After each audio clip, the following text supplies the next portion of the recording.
selalu ada yang saling dorong. Ini dia yang diharapkan para pemain dari Vietnam memang seperti ini. Mereka itu memang senang sekali memberi.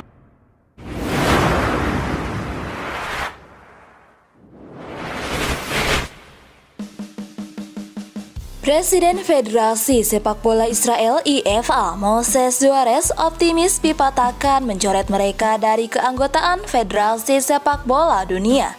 Moses Zuarez menilai, IFA selama ini tidak melanggar apapun dalam aturan yang ditetapkan oleh FIFA maupun UEFA. Medio pekan lalu ketika FIFA menggelar kongres tahunan di Bangkok, Thailand, Presiden Federasi Sepak Bola Palestina, PFA, Jibril Razouk, mengajukan proposal kepada FIFA. Proposal itu berisi permohonan agar FIFA mencoret Israel dari keanggotaan. Permohonan itu diajukan atas aksi agresi militer Israel yang menyebabkan ribuan warga sipil Palestina meninggal dunia. Tak sampai di situ, Israel juga mengambil hak para pesepak bola Palestina hingga menghancurkan sejumlah fasilitas olahraga milik Palestina. Karena itu, kabarnya FIFA akan mengadakan kongres darurat untuk menentukan nasib Israel, paling lambat pada Sabtu 20 Juli 2024. Namun, Moshe Zuarez tidak khawatir. Ia menilai IFA selama ini sesuai jalur dan tidak pernah membuat pelanggaran. Sekali lagi, kami menghadapi upaya politik dan permusuhan yang sinis dari PFA, yang mana berupaya merugikan Israel, kata Moshe Zuarez.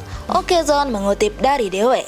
IFA tidak pernah melanggar aturan yang ditetapkan FIFA maupun UEFA, kata Moshe Zuarez di hadapan ratusan anggota FIFA di Bangkok, Thailand. Lantas, apa yang menyebabkan Komite Olimpiade Internasional maupun FIFA tak kunjung memberikan hukuman kepada Israel? Padahal, ketika Rusia melakukan invasi kepada Ukraina, IOC dan FIFA langsung menjatuhkan hukuman kepada Rusia. Sanksi terhadap Rusia didasarkan fakta bahwa Rusia dan Komite Olimpiade Rusia (ROC) telah melanggar elemen penting Olimpiade, yakni piagam Olimpiade, kata Pierre Oliver Beckers selaku anggota IOC dan Presiden Komisi Koordinasi Olimpiade. Okezon mengutip dari Marca. Rusia dihukum karena melakukan aneksasi, pencaplokan secara paksa terhadap organisasi olahraga di beberapa wilayah Ukraina. Di saat bersamaan, Komite Olimpiade Israel dan Palestina hidup berdampingan secara damai, tutup Pierre Oliver Beckers. Anggota Komite Eksekutif PSSI Sumarji memberikan respon soal target Timnas Indonesia di Piala AFF 2024. Diketahui, drawing Piala AFF 2024 baru saja digelar di Hanoi, Vietnam pada hari Selasa 21 Mei 2024 kemarin. Berdasarkan hasil drawing, Timnas Indonesia tergabung dalam grup B Piala AFF 2024. Di grup B tersebut, tim asuhan Sintayong itu bakal melawan 4 tim, yakni Vietnam, Filipina, Myanmar, dan Laos. Sementara grup A berisikan Thailand, Malaysia, Singapura, Kamboja, dan pemenang babak kualifikasi yang mempertemukan Brunei versus Timur Leste. Adapun gelaran Piala AFF 2024 diadakan dimulai pada tanggal 23 November hingga 21 Desember 2024. Sepanjang sejarah, Timnas Indonesia belum mampu meraih gelar juara pada turnamen yang kini bernama ASEAN Cup 2024 tersebut. Dari 14 kali ikut serta dalam ajang ini, Timnas Indonesia hanya mampu 6 kali finish di posisi runner-up. Kini pada edisi Piala AFF yang ke-15, Timnas Indonesia pun sejatinya berpeluang besar untuk meraih gelar perdananya di kompetisi Asia Tenggara tersebut. Apalagi, komposisi Timnas Indonesia saat ini sangat kuat dengan diisi pemain-pemain keturunan. Namun sayangnya, Piala AFF 2024 ini bukanlah agenda FIFA, sehingga akan sulit bagi pemain-pemain keturunan di luar negeri untuk tampil di kompetisi ini. Dengan kondisi tersebut, lalu bagaimana target PSSI kepada Timnas Indonesia di Piala AFF 2024 nanti? Menanggapi hal tersebut, anggota Komite Eksekutif (EXCO) PSSI Sumarji pun buka suara.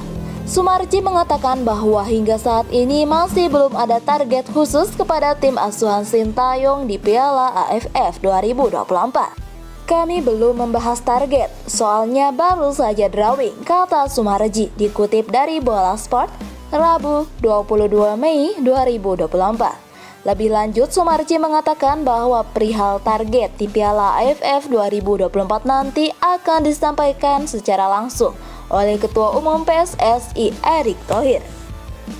Erick Thohir diyakini akan menimbang terlebih dahulu terkait komposisi skuad timnas Indonesia yang bisa dibawa ke Piala AFF 2024 nanti.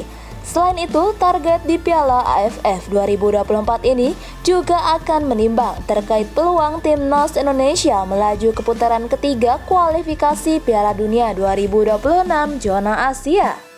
Sehingga tentu ajang tersebut akan lebih diprioritaskan ketimbang Piala AFF 2024. Tapi nanti Pak Ketua Umum pasti akan menyampaikan targetnya, kata Sumarji.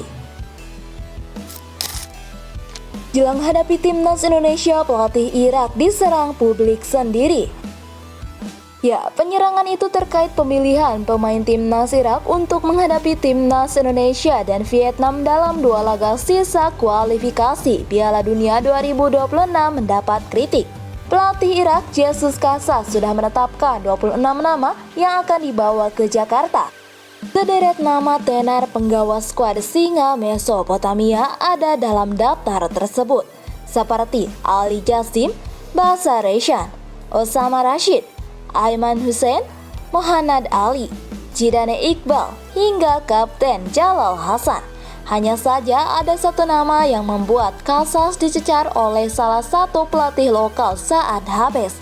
Ketiadaan gelandang Hasan Abdul Karim membuat Hafez gundah. Absennya pemain bintang Al Jaura, Hasan Abdul Karim mengejutkan bos saya. Pemain ini menunjukkan kemampuan terbaik saat ini dan pengaruhnya sama seperti Ali Jasim, terang Hafiz kepada Win-Win.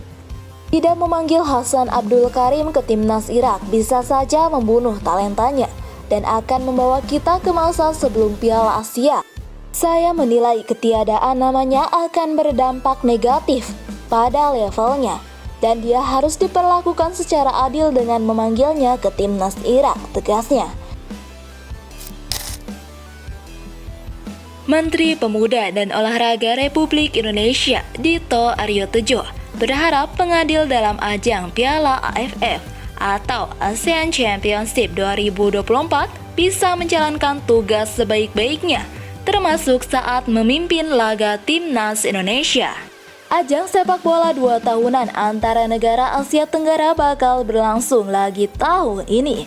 Drawing group sudah dilakukan. Indonesia berada di grup B bersama Vietnam, Filipina, Myanmar, dan Laos. Skuad Merah Putih belum pernah juara sejak kejuaraan berlangsung pada tahun 1996 dengan nama Tiger Cup.